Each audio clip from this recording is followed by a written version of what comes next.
Dia ada banyak pilihan lah kat situ. Banyak pilihan, sama ada nak buat dalam Google Meet terus ataupun apa saja medium online, okay, yang boleh direkodkan, Zoom ke, Webex ke, Google Meet ke. Lepas tu cara lain, awak berikan soalan, lepas tu minta dia jawab ataupun minta dia rekodkan jawapan dia. Lepas tu nanti hantarlah, sama ada guna WhatsApp ke ataupun apa saja yang sesuai. Okay. Untuk tugasan 1 dulu ni, ada masalah tak tugasan 1?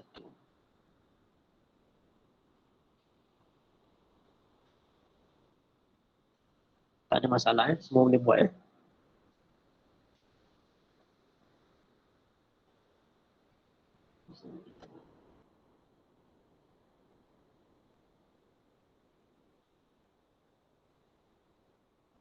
Okey. Untuk kalau hantar kat sini, dia nyatakan minggu ke-8 tu dah kena hantar essay dah. Okay, dalam tugasan yang saya bagi kat sini.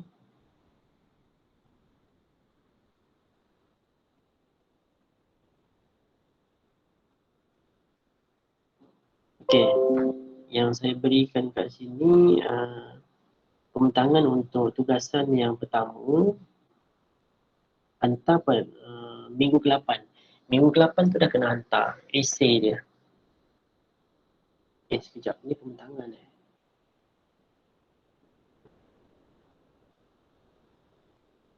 Yang ini saya ada suruh buat essay tak? Ada suruh buat penulisan tak?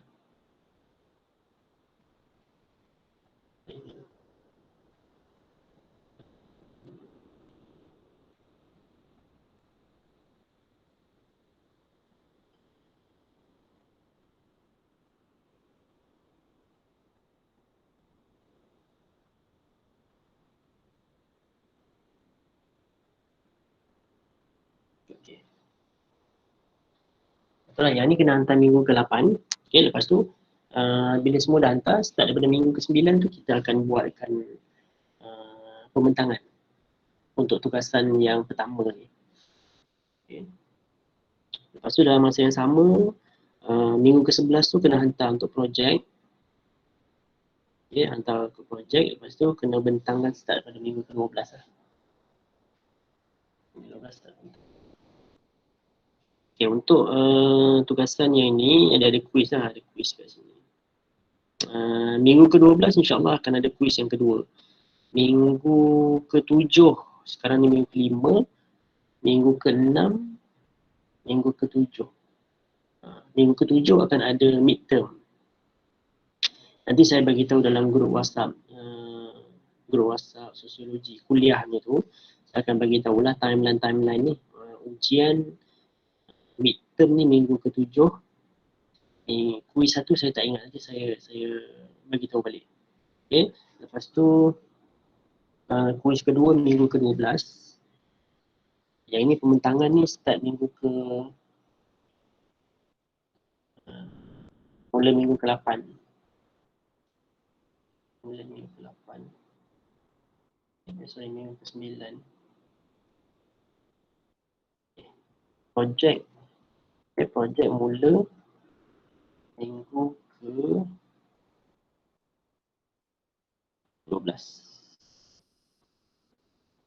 Mula minggu ke-12. Okay. Tugasan akhir ni MCQ. MCQ ni multiple choice. Saya akan buat objektif. Jadi kena tengok timeline ni, semua ni minggu ke-7, ni pembentangan minggu ke-9. Yang ni quiz kalau tak silap saya minggu ke-8 10. Saya rasa minggu ke-10. Nanti saya beritahu balik. Nanti saya update ni dalam grup WhatsApp. Okay.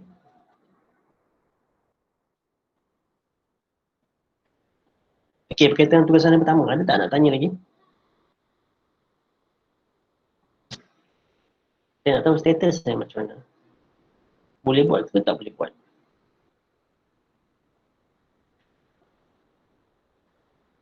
InsyaAllah boleh.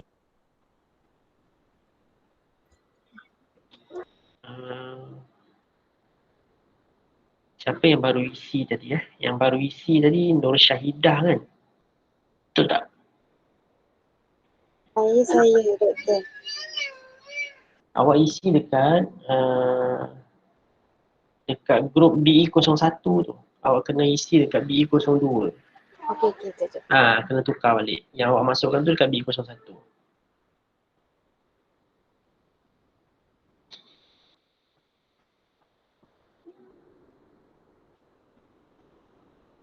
Saya tengok dekat ni lah.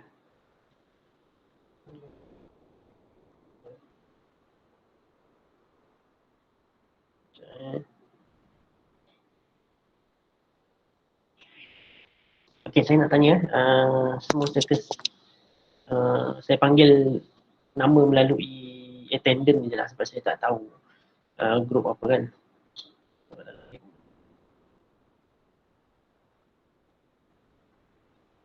Aiza Afikah. Grup dengan siapa? Grup dengan Syahidah tadi. Dengan Syahidah, okey. Siapa ahli kumpulan lagi? Syahidah lagi.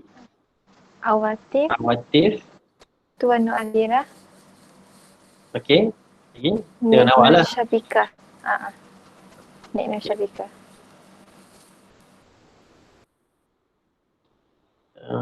Okey. Grup Izian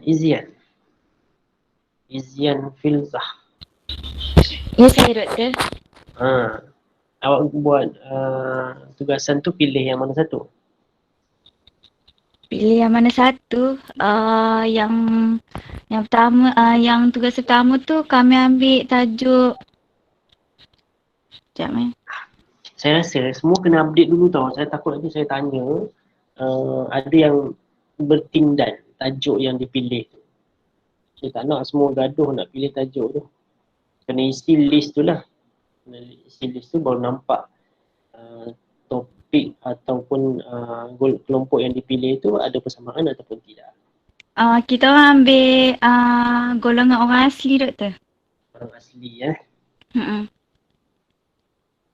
Sekejap. Saya tolong masukkan nama tu dekat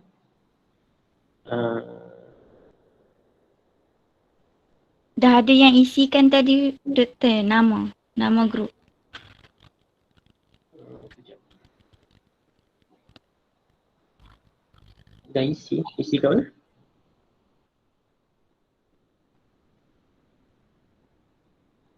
Sekejap. Nanti ada bertindan payah.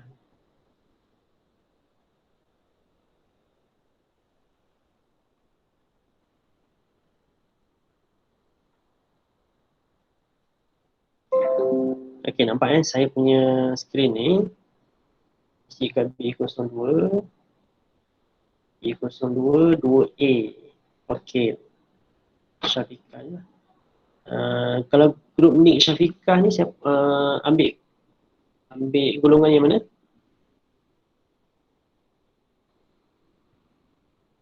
Golongan B40. B40 B40. Okey. Ni grup Haikal. Orang miskin. Okay. Yang tadi siapa? Doktor nak tanya. Kalau kita orang ada 6 orang lelaki, kalau gabung semua boleh ke? 6 orang lelaki?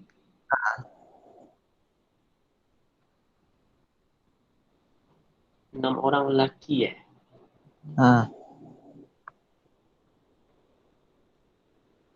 Jadi kalau 6 orang lelaki, ada perempuan yang grup perempuan ada cukup ke 4 orang kat sini? 4 orang. Grup Kumpulan kita orang ada 6 orang. Betul. Jadi total sekarang ni kumpulan kelas awak ni ada berapa kumpulan? Ada 4 kumpulan je? Betul? Tak, perempuan kelas kita orang ada 15 orang. 15 orang. 15 orang. Maksudnya buat 5. Jadi perempuan ada 3 kumpulan lah. Ya. Betul. Lelaki ada 1 kumpulan je. 4 kumpulan je lah kat sini. Lelaki ada 6 orang. Jadi diorang buat satu kumpulan. Okey lah kalau macam tu tambahkan lagi lah kat sini. Sekejap.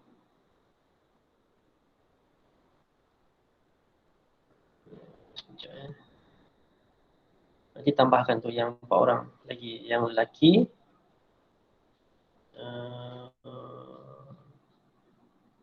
Yang perempuan semua 5 Ya, doktor. Semua 5. Okay. Doktor. Ya. Kumpulan kita orang ada 6 orang sebab campur dengan budak transfer. Transfer berapa orang?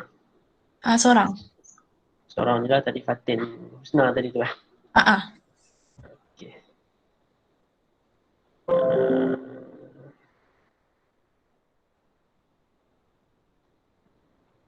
Sebab 5 orang.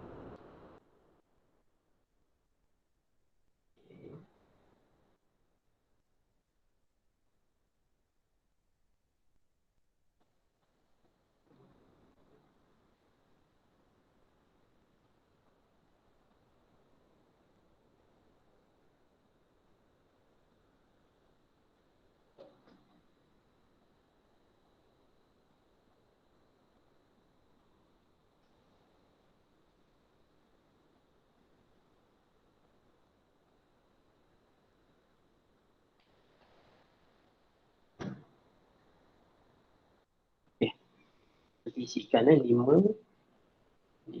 Maksudnya dekat sini 2 grup 5 orang, 2 grup 6 orang. Lelaki 6 orang, 1 grup perempuan 6 orang. Yang lain semua 5 orang. Okey, ini nanti satu lagi siapa yang tengah isi ni? Rodiah Najihah, awak buat pilih golongan yang mana?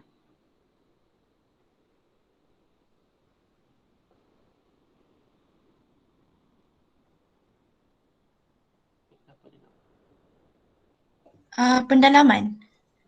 Pendalaman Satu lagi kumpulan, siapa yang belum isi?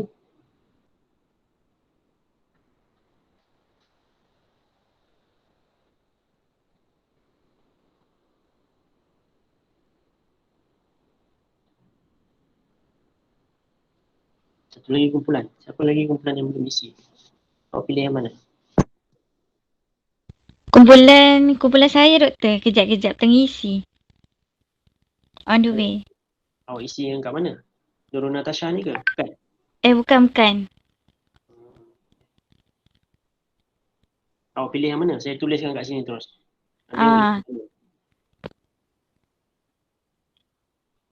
apa je, doktor. Letak kumpulan nombor 1 tu. Sini. Nombor 1 ni. Memang saya letak kat sini. Awak pilih ke? Orang asli. Orang asli, doktor. Orang asli. Okey, nanti isikan nama nama matrik kat sini. Okey, baik. Terima kasih, doktor. Okey, balik semula pada soalan. Kalau boleh soalan-soalan saya ni semua dijawab. Yang ni yang pertama. Yang ini yang pertama. Lepas tu yang ini yang kedua, ketiga, keempat, kelima, 6, 7, 8. Ada 8 item yang perlu diisi. Yang perlu dibuat lah. Okay. Jadinya dalam Microsoft Word tu nanti, dalam Microsoft Word tu nanti, contoh kat sini, awak tulis kat sini golongan apa. Okay, lepas tu ada 8 item tadi tu awak bagi tahu, awak tulis kat sini. Jadikan dia subtopik, ataupun subtajuk. Kat sini, copy je kat sini balik.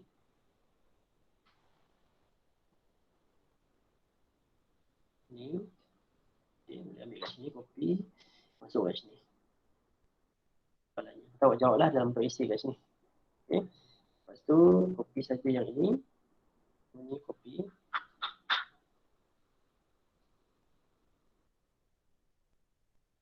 Jadikanlah dia tajuk kat sini. Okay.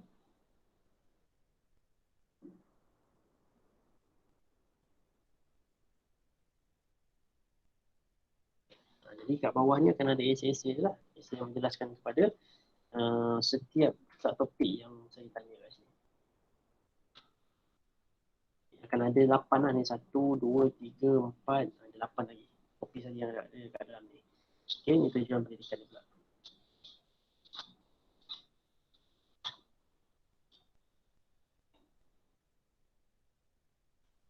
Okay, macam tu. Okay, boleh?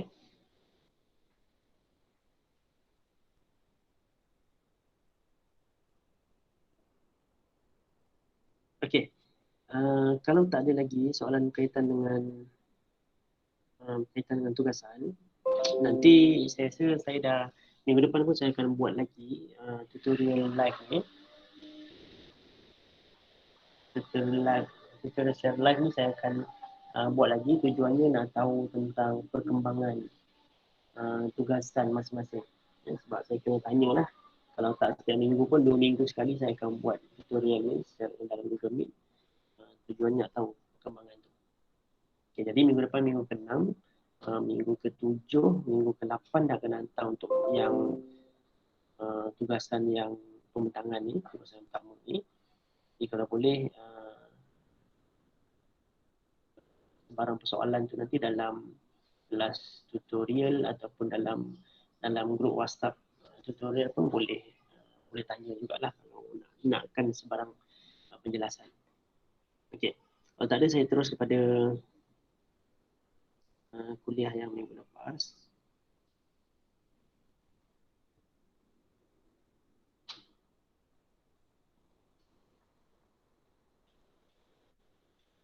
Okey, dalam video saya ada dalam video saya ada tinggalkan 2 soalan. Betul tak? Betul doktor. Ada 2 soalan yang saya tinggalkan. Yang pertama tu nanti awak jawab dalam LMS. Okey, yang pertama jawab dalam LMS. Cuma yang kedua tu yang berkaitan dengan saya tak ingat yang kedua ke yang pertama. Yang saya suruh berikan contoh kan. Berikan contoh untuk functional selain daripada yang saya dah berikan kat sini. Yang pertama doktor. Ini soalan yang pertama Ini soalan yang pertama. Okay. Sebelum saya minta awak bagikan contoh ni, saya nak tanya dululah. Di antara ketiga-tiga perspektif ni, ada tak yang awak tak faham ataupun tak jelas berkaitan dengan perspektif tersebut? Dia yang panjangnya ni, penjelasan kepada perspektif fungsional. Itu panjang.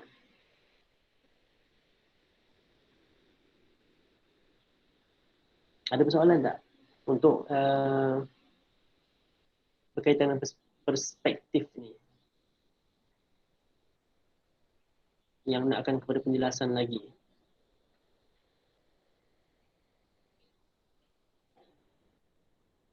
Ada orang tak ni? Ada persoalan tak? Tak ada kalau tak ada saya kira anda semua faham lah berkaitan dengan perspektif ini. Okay. Cuma ni kita akan fokus kepada yang ini. Okay, perspektif fungsional. Yang saya bagi penjelasan berkaitan dengan istilah-istilah dalam fungsional. Okay, istilah-istilah dalam fungsional dia ada 3. Okay, fungsional, dysfunctional. Okay. Ataupun tidak berfungsi, berfungsi, tidak berfungsi dan fungsi dan tidak fungsi. Dua-duanya lah. Okay. Ada yang saya jelaskan dalam video, ada kemungkinan istilah ini terjadi salah satu daripadanya. Sama ada berfungsi atau tidak berfungsi. Dan ada masa dia akan jadi kedua-duanya bersekali. Dalam contoh yang saya berikan yang ini. Dalam yang saya berikan yang ini. Contohnya dekat sini, ada juga berlaku dysfunctional. Okay, dysfunctional ni akan berlaku. Contohnya macam jenayah lah. Jenayah tu memang akan berlaku. Dan jenayah ni juga akan melibatkan kepada keganasan, kehilangan harta dan ketakutan kan. Tapi ada juga antara dysfunctional dan functional dia terjadi secara terasing. Contoh macam ini. Contoh macam ini. Dysfunctional ni akan berlaku. Tetapi kadang-kadang ada juga functional yang tak berlaku. Contoh, ada jenayah yang berlaku dekat satu tempat tu, tapi tidak ada kesedaran dalam kalangan semua penduduk untuk berusaha ataupun untuk memastikan perkara itu tidak berulang. Kan? Contoh, tidak ada rukun tetangga yang diwujudkan, tidak ada kesatuan penduduk yang diwujudkan. Sebab apa? Sebab tidak ada kesedaran, maka tidak ada functional kat situ. Yang dibuat hanyalah wakil ataupun orang-orang yang rasa ketakutan dengan peristiwa itu, dia pergi dekat balai polis, dia minta polis tolong buat rondaan dekat tempat mereka. Dari aspek keselamatan, insya-Allah selamatlah sebab ada tindakan daripada pihak polis. Tetapi dari aspek kesejahteraan dan silaturahim di antara ahli ataupun masyarakat yang ada dekat kawasan penempatan itu, dia tidak berfungsi. Jadi functional dan dysfunctional dia boleh terjadi dalam dua keadaan. Sama ada dia boleh berlaku dalam sekali, kedua-duanya ada, dan ataupun salah satu daripadanya. Yang saya bagi tahu tadi, jika berlaku salah satu daripadanya, kemungkinan berlaku functional ataupun kemungkinan berlaku dysfunctional. Ataupun kalau kita lihat ada taman-taman yang baru, memang kesedaran tu dah ada, maka functional lah. Ada kesejahteraan sosial, dekat situ ada silaturahim, kan? Ada satu taman tu taman baru, tapi dia punya persatuan penduduk dia sangat cekap, sangat efisien, kan, berfungsi. Maka jenayah tak berlaku. Itu functional. Ataupun boleh berlaku kedua-duanya. Boleh berlaku kedua-duanya mestilah bermula daripada functional. Sebab berlaku jenayah ataupun apa saja jenayah lah, kalau benda-benda yang melibatkan ketakutan, kehilangan harta ataupun gangguan ni mesti jenayah, kan, berpunca daripada jenayah. Daripada jenayah tu lah yang menyebabkan datangnya functional. Bila kedua-duanya berlaku, dia terletak kepada istilah yang ketiga, yang ini, istilah yang ketiga. Kalau salah satu daripadanya sama ada functional ataupun dysfunctional.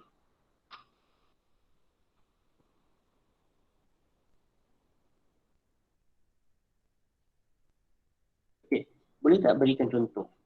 Selain daripada benda ni, selain daripada contoh jenayah ni, apa lagi yang contoh yang boleh diberikan berkaitan dengan istilah-istilah functional ini?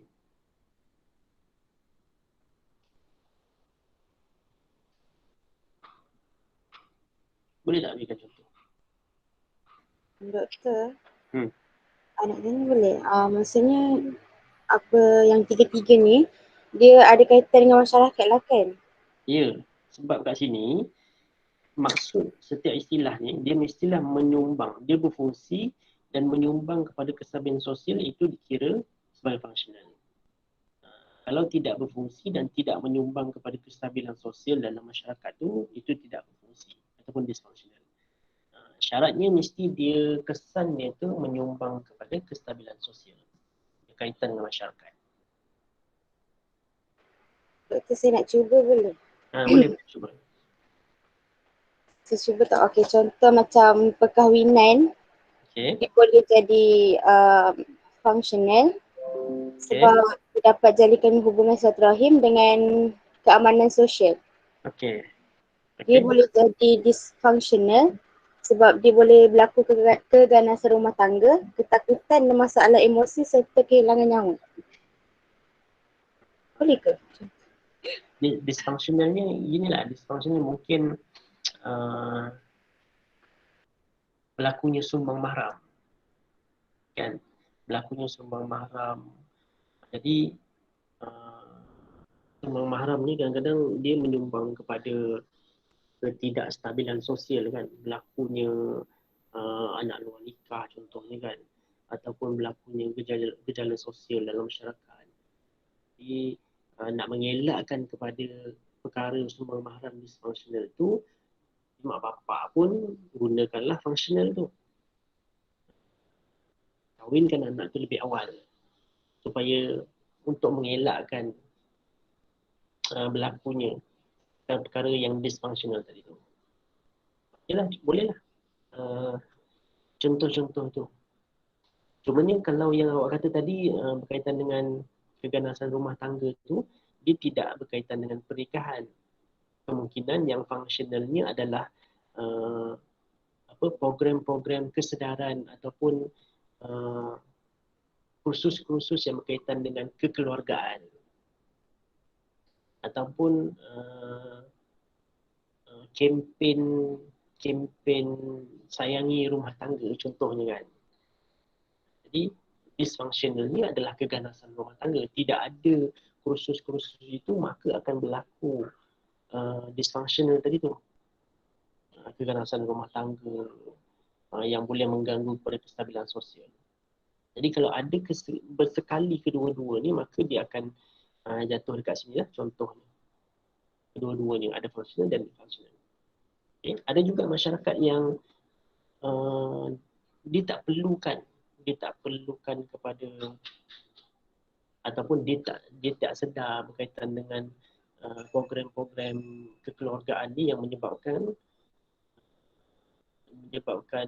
keluarga mereka itu adalah berlakunya perkara-perkara yang tak diingini. Jadi dia duduk dekat dysfunctional.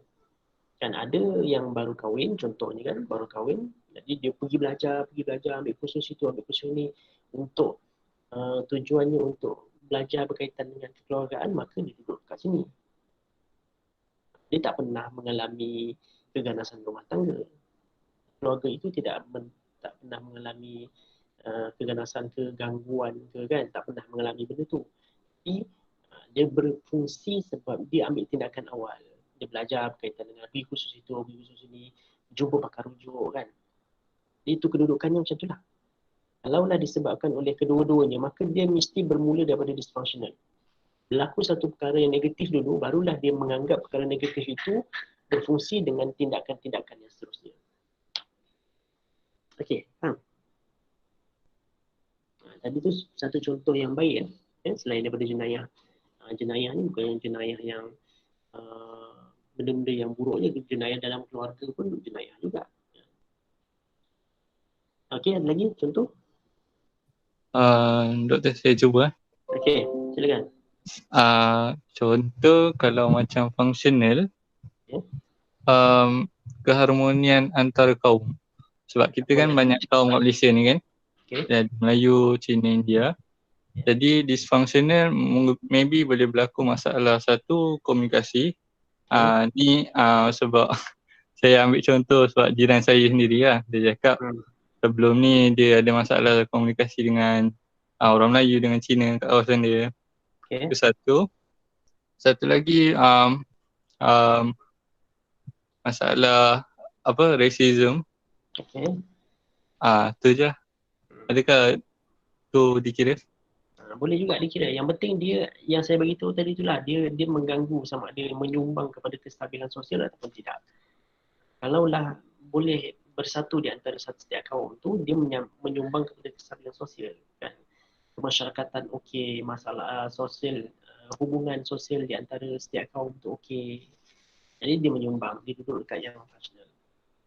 Okay. Tak tahulah sama ada yang contoh yang awak bagi tu dia punya permulaannya macam mana? Adakah memang setiap ahli dalam masyarakat itu menyedari tentang pentingnya bersatu di antara kaum, ataupun dah jadi satu perkara negatif dulu baru sedar daripada perkara yang berlaku. Kena tengok dulu. Kalaulah memang asal-asal memang dah ada kesedaran, maka dia akan duduk dekat functional sebab dia tak pernah lagi berlaku pergaduhan di antara kaum yang ada dekat dalam masyarakat tu. Jadi dia tak boleh nak ambil kesedaran daripada tu. Memang asal-asal memang masuk saja dekat taman tu ataupun penduduk kampung tu dah tahu, dah ada kesedaran, ataupun asal-asal penubuhan kampung tu memang dah harmoni dah. Jadi dia duduk dekat sini functional. Kan? Functional. Sebab dia tak pernah berlaku dysfunctional lagi. Tak pernah berlaku. Okay? Faham. Terima kasih Doktor. Okay. Ada lagi contoh? Jadi saya rasa yang itu awak dah selesai lah. Dah boleh berikan contoh yang berbeza daripada contoh yang saya berikan kat sini. Kemudian manifest dan latent ini, saya rasa ini benda yang simple, yang mudah untuk difahami. Okay, contoh-contoh pun saya dah berikan juga. Jadi kalau awak tengok contoh-contoh penjelasan berkaitan dengan functional ni, awak boleh tengoklah masyarakat kita sekarang ni macam mana. Khususnya contoh yang ni lah. Khususnya contoh yang ni, berkaitan dengan pendidikan kan. Berkaitan dengan pendidikan. Kita dapat tengoklah macam mana orang sekarang ni diberi pendidikan kepada anak-anak dia. Sebab ibu bapa sekarang ni sibuk kerjaya kan. Sibuk kerjaya. Lepas tu demand sekolah swasta sekarang ni permintaannya tinggi. Sebab apa? Bukannya sebab kualiti pendidikan saja. Bukannya sebab kualiti pendidikan saja. Kalau nak tengok sekolah-sekolah kementerian pun kualiti pendidikannya taklah terpinggir sangat. Bolehlah kata kualiti pendidikan tu boleh dipuji juga kan, dengan adanya sekolah-sekolah asrama penuh, sekolah-sekolah berprestasi tinggi, sekolah-sekolah kluster kecemerlangan, semua tu. Jadi persoalannya kenapa mak bapak sekarang ni memilih sekolah swasta? Kenapa pilih sekolah swasta? Dan permintaan untuk sekolah swasta itu diwujudkan juga menyumbang daripada ibu bapa yang membuat permintaan itu. Kalau tidak, kalau kita lihat, kalau tak ada orang yang pergi ke sekolah sekolah swasta tu tak akan wujud. Tak akan banyak macam sekarang. Di antaranya adalah sebabkan permintaan ibu bapa. Sebab apa? Kemungkinan kita tak boleh nak menafikan kualiti sekolah swasta tu, sekolah swasta pendidikan. Dari aspek pendidikan sekolah swasta tu pun kita boleh akui juga. Tapi bukannya disebabkan kualiti saja, kemungkinan ada benda-benda lain. Inilah yang termasuk dekat sini. Latent ni. Yang saya telah bagi jelaskan dalam video saya kan. Kemungkinan sekolah swasta ni dia punya sesi persekolahan ni panjang sedikit. Masuk pukul 8. Kan? Masuk pukul 8 sesuai lah untuk ibu bapa yang pergi sekolah, pergi kerja lewat sikit pukul 9 kan, pukul 8 dah boleh hantar anak. Pukul 8 dah boleh hantar anak. Lepas tu bila ibu bapa pergi kerja lewat, dia pun balik lewat. Katalah pukul 6 petang, masuk pukul 9, keluar pukul 6 petang kan. Jadi sempatlah ambil anak tu transit sekejap. Anak tu habis pukul 3.30, katakan 3.30 ke 4 sekolah swasta ni, lepas tu transit sekejap sampai pukul 6.30 atau pukul 7. Jadi taklah lama anak tu tunggu dekat sekolah sementara nak tunggu mak bapak dia balik ambil semula. Itu sebenarnya tujuan latent yang orang pun, kebanyakan orang tidak mengakui benda tu. Dan kalau kita tanya pun orang-orang yang sekolah swasta tu, bukannya tujuan utamanya bukan dia sebab nak suruh mengasuh anak dia saja. Tapi dalam masa yang sama, dia nakkan pendidikan untuk anak mereka itu. Kemungkinan yang pertama, kita boleh bersangka baik sajalah. Kita boleh bersangka baik kualiti pendidikan dekat sekolah swasta tu antara yang terbaik bagi mereka yang memilih. Contoh kalau ibu bapa yang nakkan sekolah agama kan, sekolah kebangsaan ataupun sekolah menengah yang ada pendidikan agama, tentu dia akan tengok sekolah-sekolah yang berkualiti. Contoh kalau sekolah rendah kan, sekolah di bawah Ikram Muslih pun ada kualiti juga, sebab dia ada silibus dia yang tersendiri. Jadi itu contoh-contoh yang berkaitan dengan manifest dan latent ini. Okey. Dan yang seterusnya kat sini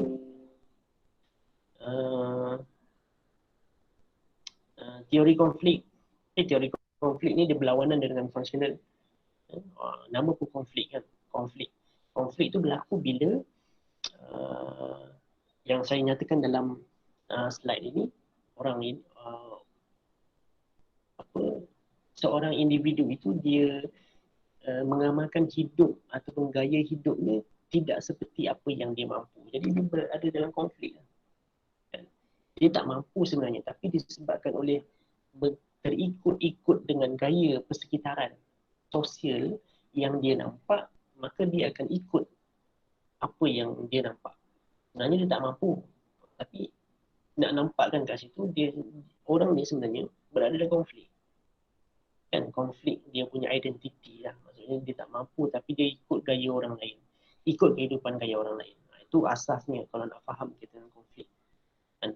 Jadi nak ada kaitan dengan nama konflik itu, yang saya beritahu tadi itulah contohnya. Dia tak mampu nak buat itu tapi dia buat juga demi disebabkan oleh pengaruh-pengaruh daripada persekitaran yang dia nampak. Dalam video tu saya dah jelaskan dengan terang lah berkaitan dengan perkara itu. Okey, yang ketiga adalah berkaitan dengan simbolik interaksi. Simbolik interaksi ni, okey. Saya ingat soalan yang kedua berkaitan dengan dalam video saya itu adalah berkaitan dengan simbol interaksi kan. Jadi soalan itu, contoh-contoh itu nanti berikan dalam KLMS. Okay, saya buatkan forum untuk KLMS. Itu soalan yang kedua. Soalan yang pertama tadi kita dah bincangkan. Dia berikan contoh lain untuk istilah-istilah yang ada dalam functional. Dan soalan yang kedua dalam saya punya video itu nanti boleh dibincangkan dalam KLMS. Okey? Boleh? Saya itu saja untuk tutorial hari ini. Untuk tutorial akan datang nanti tolong ready dengan update tugasan-tugasan yang saya berikan. Tugasan pertama untuk pembentangan golongan yang dipilih tadi itu, dengan tugasan yang kedua berkaitan dengan projek temu bual tu. Tapi saya fokus untuk setakat ni saya fokus kepada tugasan yang pertama dulu lah, yang pembentangan. Okey, insya-Allah minggu depan kita akan buat lagi tutorial dalam Google Meet. Saya akan sentiasa update berkaitan dengan tugasan tu. Okey. Ada apa-apa lagi soalan nak tanya?